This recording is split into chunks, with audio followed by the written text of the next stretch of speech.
Welcome back, Gen Zs, to Exam Express. Now we are back to our accountancy, and the chapter for today is admission of a partner. देखो यहाँ से comparatively chapter मतलब थोड़ा tough हो जाता है अगर हम देखें चैप्टर 1 और 2 को, तो वो बहुत इजी थे. यहाँ से you have to get the concept strongly. So let's move to PYQs for this chapter. So the first question for today, A and B, यहाँ पे A भी आएगा. A and B are partners sharing profits in the ratio 7:3. C was admitted with 3/7 share in profit, which he took 2/7 from A and 1/7 from B. Calculate new ratio. अब देखो इन questions में ना जहाँ पे डायरेक्ट दे रखा है कि C ने 2/7 लिया A से, 1/7 B से, तो you just have to minus that from their profit sharing ratio. देखो वो था 7:3. अब हम A का निकालते हैं. 7/10 माइनस 2/7, क्योंकि यहाँ डायरेक्ट दे रखा है कि उसने 2/7 लिया ए से.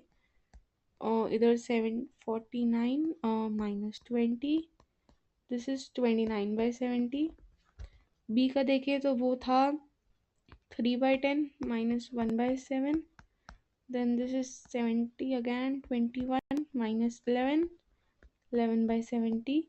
और सी का तो हमें डायरेक्ट ही दे रखा है 3/7. ठीक है, अभी हमने निकाल लिया. Now our next step is to make these ratio equal, basically denominator equal. 29/70 ratio 11/70 and then 3/7. Multiply denominator and numerator by 10. ठीक है, वो 70 बन गया ना फिर नीचे, तो 29 ratio 11 ratio 30. Answer is a. देखो कितना इजी सा क्वेश्चन था.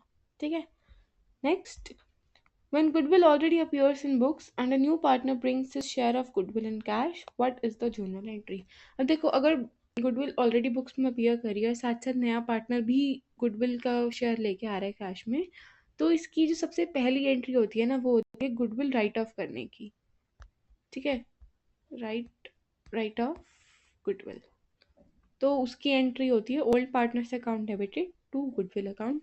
हाँ, वो बात अलग है कि नया पार्टनर लेके आया तो उसकी एंट्री बैंक अकाउंट डेबिटर वो वाली होती है, बट यहाँ पे जो फर्स्ट एंट्री होती है वो होती है गुडविल राइट ऑफ करने की. नेक्स्ट न्यूमेरिकल बेस्ड क्वेश्चन है. Gyan and Govind are partners sharing profits in the ratio 3:2. ठीक है, वो लिख लो 3:2 में वो शेयर कर रहे हैं. They admitted Ganga for 1/4 share in profit, 1/4 share, और वो लाया 20,000 as a share of goodwill.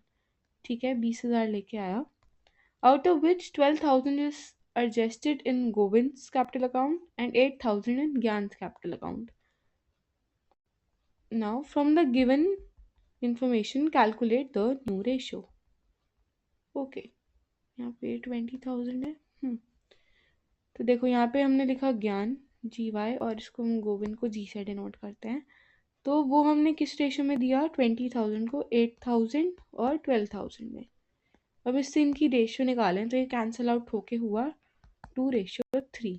ठीक है, ज्ञान का हो गया 2/5, गोविंद का हो गया 3/5. इतना हमें समझ आ गया, ये 2/3 इनकी रेशियो बन रही है. So our next step in this, अगर हम ज्ञान की बात करें कि उसने सैक्रिफाइस कितना करा होगा, तो जो नया पार्टनर आया है ना गंगा, वो 1/4 शेयर के लिए आया है, तो 1/4 का उसने 2/5 करा होगा. ठीक है, विच इज 2/20. और यही सेम बात अगर हम करें गोविंद की, तो उसने 1/4 का 3/5 करा होगा. राइट, ये हो गया हमारा 3/20. इतना समझ आया. अब इसके बाद हमें सिंपल क्या करना है, न्यू रेशियो निकालने के लिए ओल्ड माइनस न्यू करना है.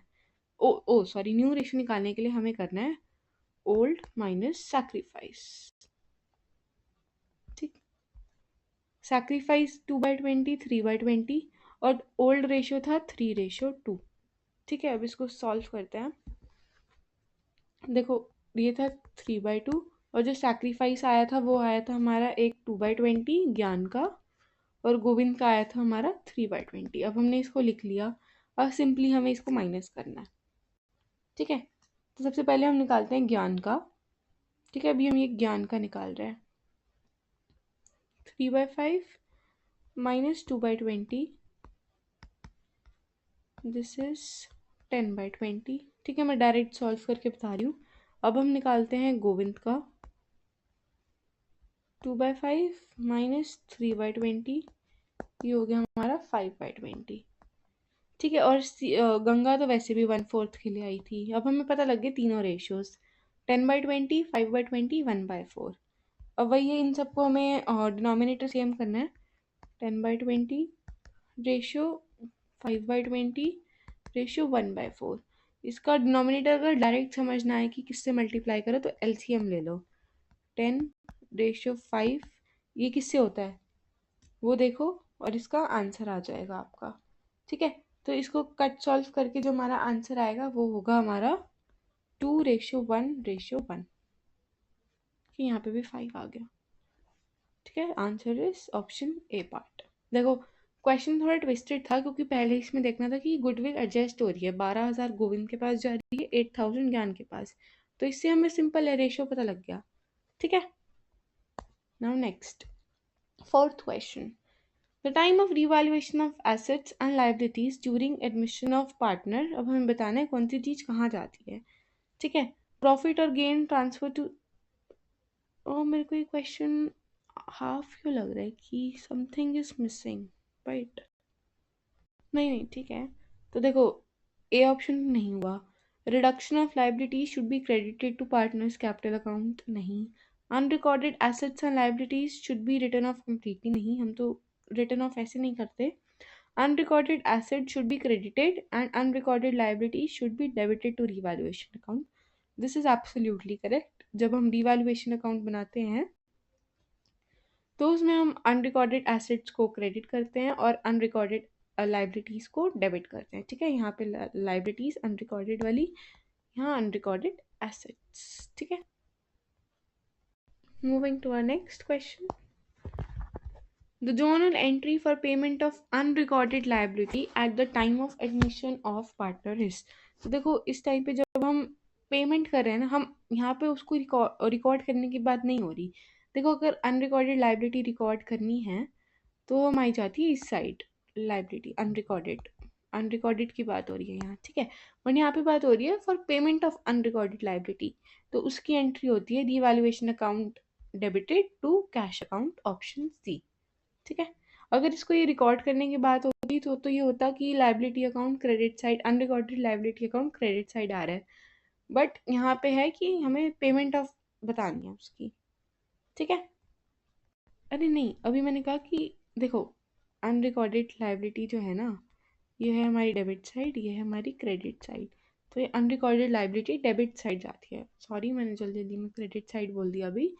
तो वो डेबिट साइड जाती है और पेमेंट की एंट्री में रिवैल्यूएशन अकाउंट डेबिट होता है। ठीक है, तो ऑप्शन सी।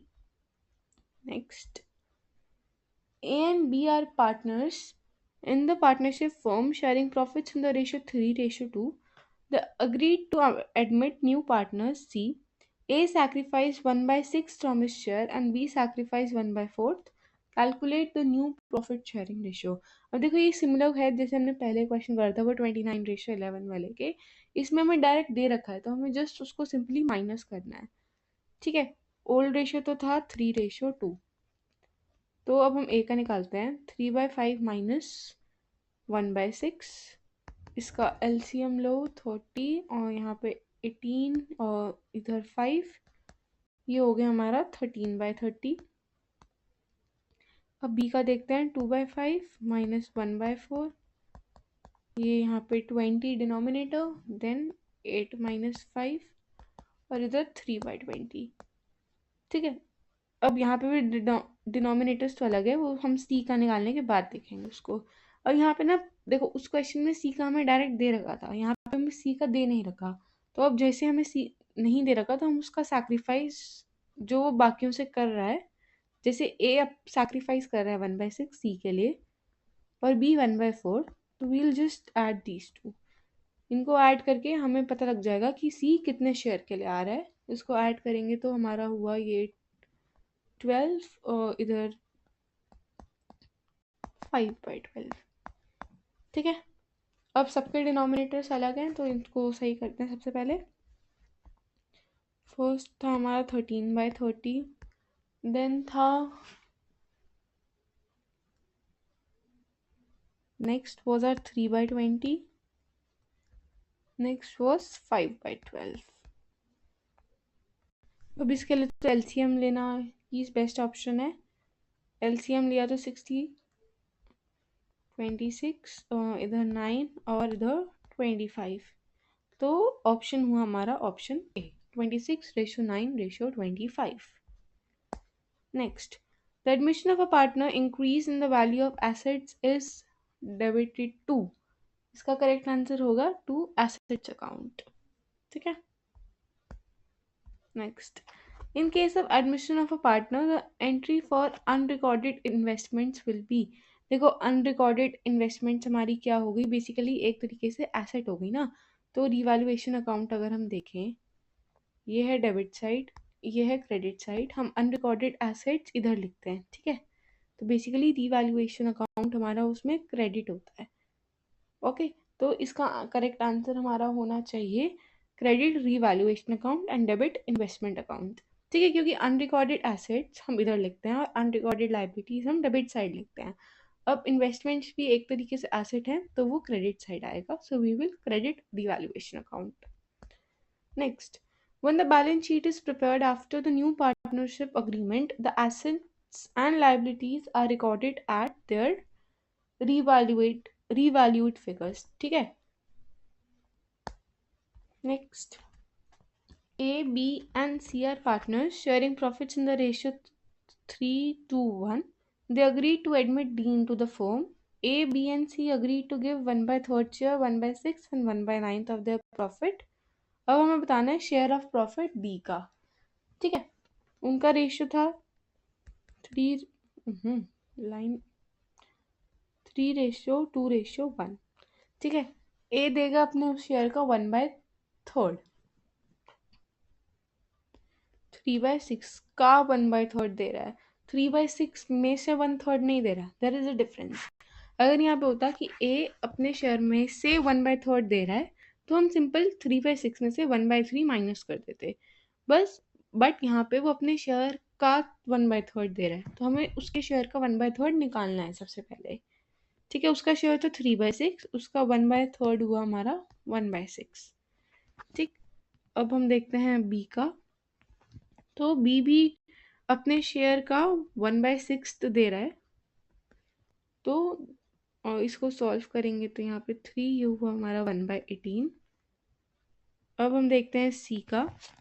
तो वो अपने शेयर का 1/6 का 1/9 दे रहा है, विच इज 1/54। ठीक है। अब हमें पता लग गया। अब हम डी का पूरा निकालते हैं। अब डी का प्रॉफिट निकालने के लिए ना, हमें इन सबको बस सिंपली ऐड करना है। जो इनका सैक्रिफाइस है उनको ऐड करना है, उससे हमें डी का शेयर ऑफ प्रॉफिट मिल जाएगा। ऑलराइट। तो ए का 1/6, देन बी का 1/18, देन सी का 1/54। इसका एलसीएम लिया 54 और इसको सॉल्व करके हमारा आया 13/54। ठीक है। तो ऑप्शन है हमारा D, 13/54। Next, which are the following is not a reason for revaluation. अब रिवैल्यूएशन किस किस वजह से होता है, जहाँ पे भी change in profit sharing ratio हो रहा हो। अब एडमिशन ऑफ पार्टनर की वजह से भी प्रॉफिट शेयरिंग रेशियो चेंज होता है, रिटायरमेंट से भी होता है और डिसोल्यूशन से भी होता है। बट पेमेंट ऑफ लोन में ना रिवैल्यूएशन का कोई काम ही नहीं है, तो इसका आंसर है payment of loan. Next, asset increased by rupees 10,000, liability increased by 4,000, effect on revaluation। देखो अगर ऐसे समझना है तो रिवैल्यूएशन अकाउंट बना के देख लो, बेटर है। ठीक है। बाकी इसकी जरूरत नहीं है, बहुत छोटा सा क्वेश्चन है। ठीक है। एसेट्स बढ़ रही हैं बाय 10,000, लायबिलिटी इंक्रीज हो रही है बाय 4,000। वेट, इसको देखो सॉल्व करके डायरेक्ट पता लग गया, बचा 6,000। ठीक है। अब उसके बाद यहाँ पे हमारी एसेट्स बढ़ रही हैं। ठीक है। बाय 10,000 एसेट्स का अमाउंट ज़्यादा उससे बढ़ रहा है ना एज कम्पेयर टू लाइबिलिटीज़। तो अकाउंट बना के या कुछ करने की इसमें ज़रूरत ही नहीं है, हमें डायरेक्ट पता लग रहा है कि इसमें हो रहा है प्रॉफिट और अमाउंट है 6,000। ठीक है। देखो एसेट इंक्रीज और लाइबिलिटी इंक्रीज दोनों हम सेम साइड तो लिखते नहीं है, तो 10,000 प्लस 4,000 तो होगा ही नहीं। ठीक है। दोनों अलग अलग साइड रिकॉर्ड होता है। एसेट ज़्यादा अमाउंट से बढ़ रहा है, एसेट बढ़ रहा है तो बेसिकली प्रॉफिट है। ठीक है। सिंपल सा logic. Next, revaluation loss is transferred to, see it is transferred to old partners only। ठीक है। ऑल पार्टनर्स में या सिर्फ न्यू पार्टनर्स को नहीं मिलता, ओल्ड पार्टनर्स को मिलता है रीवैल्यूएशन का लॉस। क्यों? जैसे मान लो एडमिशन हो रहा है, ए बी है उसमें, ठीक है, सी आया, तो सी के आने के टाइम पे रीवैल्यूएशन अकाउंट बन रहा है क्योंकि प्रॉफिट शेयरिंग रेशियो चेंज हो रहा है। तो जो भी होगा ना वो ए और बी के बीच में बटेगा, बेसिकली लॉस, रिवैल्यूएशन का लॉस, रिवैल्यूएशन का प्रॉफिट, ये सब बटेगा ओल्ड पार्टनर्स के अकाउंट में। Next, new partner brings rupees 1 lakh for 1/5 share, implied goodwill. बहुत सिंपल सा क्वेश्चन है इस केस में। देखो, न्यू पार्टनर का शेयर 1/5 और वो ला रहे हैं 1 लाख, सॉरी, ठीक है। तो इम्प्लाइड गुडविल के लिए ना 1 लाख को you just have to multiply by this share, मतलब इसको उल्टा कर देना है, 5/1 से मल्टीप्लाई करना है, तो आंसर हो गया हमारा 5 लाख। हम ऐसे ही निकालते हैं इम्प्लाइड गुडविल। देखो, फॉर सपोज अगर मैं इस क्वेश्चन में आपको बोलूँ कि नया पार्टनर लाया 1 लाख फॉर 2/5 शेयर, ठीक है, तो उस क्वेश्चन में ना what are you going to do, इसको 5/2 से मल्टीप्लाई कर दोगे, यहाँ 50,000 और यहाँ पे जो भी आया सॉल्व करके 2,50,000। इम्प्लाइड गुडविल निकालने के लिए ना शेयर से टेक क्या छोटी सी, शेयर को उल्टा करके मल्टीप्लाई करना है। यहाँ पे हमारा 1/5 था इसलिए हमने 5/1 से मल्टीप्लाई करा। Next, who in the partnership bears past loss, past losses कौन बियर करता है? ये वही बात है कि जब नया पार्टनर आया तो उसको दोगे पास्ट लॉस? नहीं, ओल्ड पार्टनर्स ही बियर करेंगे बेसिकली, क्योंकि वो जब आया तभी तो रिवैल्यूएट हुई ना चीज़ें। तो बेसिकली नया पार्टनर जब आया तभी चीज़ें रिवैल्यूएट हुई, तो जो भी प्रॉफिट शेयरिंग रेशियो ओल्ड वाला होता है उसमें बढ़ जाता है ओल्ड पार्टनर्स को। Next, assertion reason question. If there are 8 partners in a firm, a new partner cannot be admitted even if one partner does not agree. ठीक है, ये था हमारा assertion। देखो, सबसे बड़ी बात, assertion हमने पढ़ा, अब देखते हैं। पहले तो सोचो क्या ये assertion सही है या गलत, ठीक है, वो अपने माइंड में रखो। नेक्स्ट हमारा रीजन है, a new partner can be admitted if majority of partners agree on his admission. देखो, ऐसा नहीं होता है, हमारा assertion सही है, इसमें सारे के सारे पार्टनर्स का म्यूचुअल डिसीजन होता है। अगर एक भी मना कर रहा है बहुत सारे पार्टनर्स में से, तो you cannot admit any other partner. यहाँ पे 8 पार्टनर्स हैं, अगर वो 10 पार्टनर्स भी होते और उनमें से कोई एक पार्टनर भी मना कर रहा होता तो भी आप एक नए पार्टनर्स को एंटर नहीं करा सकते थे। यहाँ पे मेजॉरिटी वाली बात नहीं होती, यहाँ पे ऑल द पार्टनर्स की मर्जी होती है, सबकी मर्जी चलती है, ठीक है। तो इस कॉन्टेक्स्ट में ए हमारा करेक्ट हो गया और आर इनकरेक्ट, तो the answer is D option. Next, okay, हमारी assertion है, ये typing error. New partner should bring in his share of goodwill in cash so that the sacrificing partners may be compensated. ठीक है, ये हमारा हमने देखा। देखो, सबसे बड़ी बात, ये जो हमारा assertion है ना वो गलत है, ऐसा नहीं होता। नेक्स्ट रीजन देखते हैं, new partners may or may not bring his share of goodwill in cash, new partners current account may be debited and sacrificing partners capital account credited to compensate them. देखो, जो reason है वो हमारा बिल्कुल सही है। तो अब देखो, जहाँ वो बोला जिसमें assertion फॉल्स हो और रीजन ट्रू हो, तो वो है हमारा ऑप्शन डी, ठीक है। क्योंकि इन्होंने दे रखा है कि new partner should bring his share of goodwill in cash so that, मतलब ये जो इन्होंने लॉजिक दे रखा है दैट इज रॉन्ग, बट हाँ रीजन जो है वो सही से दे रखी है। नेक्स्ट, ओके, फिर से एक assertion based question. X and Y were partners sharing profits in the ratio 2:1, ठीक है। Goodwill appeared in the books at 71,20,000. They admitted Z as a new partner for 1/5 share which he acquired from X and Y in 3:2. Goodwill appearing in the books is not written off and was carried forward to the new balance sheet. Okay, reason है, goodwill existing in the books is purchased goodwill and hence is not written off. In the context of the above two statement, which of the following is correct? See, इन्होंने यहाँ कह रखा है कि goodwill appearing in the books is not written off, जबकि ऐसा नहीं होता, we write off our old goodwill। तो हमारा जो assertion है वो गलत है और जो रीज़न है वो भी हमारा गलत है, बिकॉज जो ऐसी चीज़ होती ही नहीं है, तो असर्शन ही गलत है, तो ये रीजन उसको कैसे सही से एक्सप्लेन कर रहा है इधर? देखो वो कह रहा है कि goodwill written in the books is purchase goodwill and hence it is not written off, it is written off. ठीक है, तो यहाँ पे दोनों ही गलत है, option C. Next, goodwill of a firm A and B is valued at 7,30,000. It is appearing in the books at 12,000. C is admitted for 1 by 4th share. What amount he is supposed to bring for the goodwill? Okay. और मेरे को यहाँ statement में गलती लग रही है। ये 7,30,000 तो नहीं होना चाहिए। It is suppose to be 30,000। यहाँ सिर्फ 30,000 होना चाहिए। ऑप्शंस के हिसाब से दिस डजंट मैच। 7,30,000 नहीं, यहाँ पे सिर्फ 30,000 है। Again a typing error. तो ये कह रहे हैं गुडविल ए एंड बी की 30,000 है और बुक्स में 12,000। C is admitted for 1 by 4th शेयर। What amount is he suppose to bring? Okay, देखते हैं अब ये। देख सी, ये जो 30,000 है ना, सिर्फ हम इसी से गुडविल निकालेंगे जो वो सपोज कर रहा है लाने, मतलब जो उसको लानी चाहिए।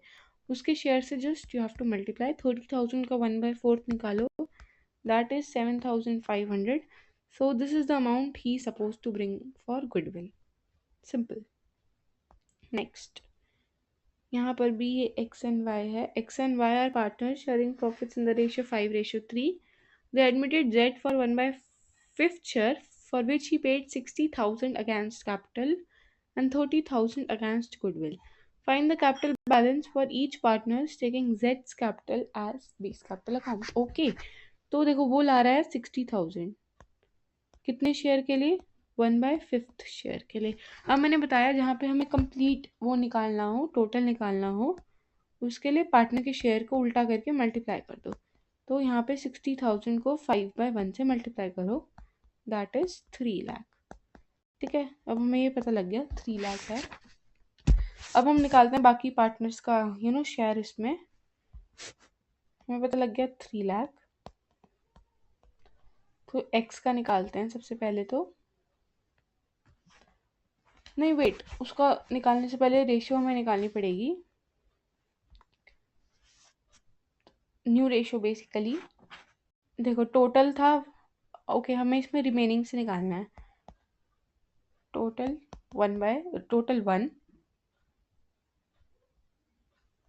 remaining 1 minus 1 by 5, that is 4 by 5। ठीक है, तो अब x की बात करें तो वो 5 by 8 का 4 by 5, that is 1 by 2। हम y की बात करें, ये y है, y की बात करें तो 3 by 8 का 4 by 5, that is 3 by 10। ठीक है, अब हमें पता लग गया 1 by 2, 3 by 10 और जो नया पार्टनर है वो है 1 by 5। रेशियो डिनोमिनेटर इक्वल करते हैं, 1 by 2, 3 by 10 और इधर 1 by 5। 1 by 5 है ये, सॉरी।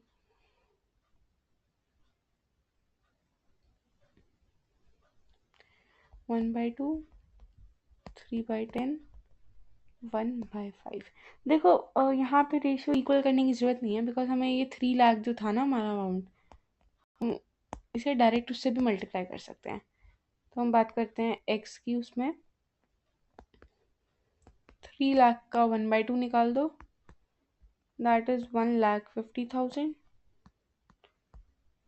फिर y का देखते हैं, 3 लाख का 3 by 10 निकाल दो, 3 लाख का 3 by 10, दैट इज कितना हुआ हमारा? 90,000। देखो बिना मतलब रेशियो इक्वल करते फिर उसको कट करके सॉल्व करते, इससे बेटर है रेशियो इसमें बिना इक्वल करे हमने निकाल दिया। ओके, अब हमें पता लग गया यहाँ पे 1,50,000, इधर 90,000। ठीक, अब आगे हमें पता है जो वो उसका कैपिटल है वो तो 60,000 ही है। सो द करेक्ट आंसर इधर है ऑप्शन डी, 1,50,000, 90,000 एंड 9, नहीं ऑप्शन डी नहीं, ऑप्शन सी, 1,50,000, 90,000 एंड 60,000। वाई? हमने 3 लाख को उनके शुड बी कैपिटल में हमने मतलब निकाल दिया, जैसे उनका जो शेयर था उससे मल्टीप्लाई करा। जेड का हमें पता है कि वो 60,000 लेके आ रहा है एज कैपिटल, ठीक है, दे रखा है विच ही पेड 60,000 अगेंस्ट कैपिटल। तो जेड तो है 60,000। उसके बाद हमने बाकियों का भी निकाला, 3 लाख को प्रॉफिट न्यू रेशियो में डिवाइड करके, तो आया था 1,50,000, 90,000 and 60,000। Next, sacrificing ratio is used to distribute dash in case of admission of a partner. See, it is used to distribute goodwill. Sacrificing ratio जो हम निकालते हैं तो वो goodwill को distribute करने में यूज होती है। बेसिक था, सिंपल था। Next, Mona and Tina were partners in a firm sharing profits in the ratio 3:2. Nana was admitted with the share in the profits of the firm. At the time of admission, workman compensation reserve appeared in the balance sheet of the firm at 32,000. The claim on account of workman compensation was determined at 40,000. Excess of claim over the reserves will be.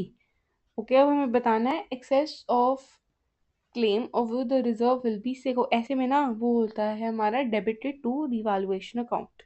इसका answer है B, debited to revaluation account। Next, at the time of admission of a partner, general reserve appearing in the balance sheet of the firm is transferred to the capital accounts of the following: old partners in the old profit sharing ratio, old partners देखो new profit में तो नहीं होता, all partners में भी नहीं होता, old partners में भी सैक्रिफाइसिंग रेशियो में नहीं बढ़ता, वो ओल्ड पार्टनर्स के अंदर उनके प्रीवियस रेशियो में बढ़ता है, basically old partners in the old profit sharing ratio. Next, Gopal and Govind are partners in a firm sharing profits equally. They admitted Chetan for 1/3 share in profit. On admission, debtor whose dues of 5,000 were earlier written off bad debts paid 4,000 in full settlement. Bad debts recovered 4,000 will be debited to and credited to. ये यहाँ gap आएगा यार, debited to and credited to बताना है। तो देखो ऐसे में ना वो होता है हमारा cash bank account to revaluation account, मतलब कैश अकाउंट या फिर बैंक अकाउंट, एक मतलब जो स्टेटमेंट में मेंशन हो, यहाँ पे कुछ मेंशन नहीं है तो अभी हम दोनों एज्यूम करके चल रहे हैं। तो या तो cash account debited to revaluation account या bank account debited to revaluation account. Okay,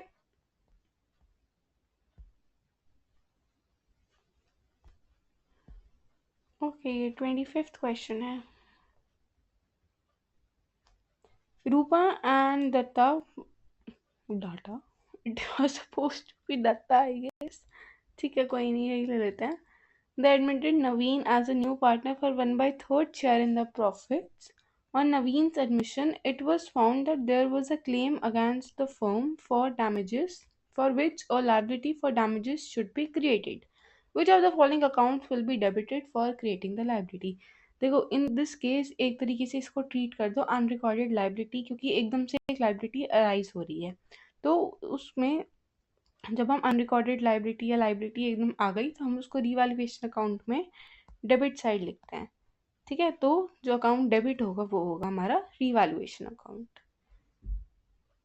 okay, the last question for today, when goodwill is not shown in the books, तो in that case it is adjusted, basically उसे write off कर देते हैं, adjust कर देते हैं, ठीक है। All right guys, that's it for today. हमने ये सारे PYQs अच्छे से समझे, होपफुली आपको अच्छे से समझ आ भी गए होंगे। If you have any doubt, do tell me in the comment box, I will try to answer that. Till then, practice more questions. Thank you.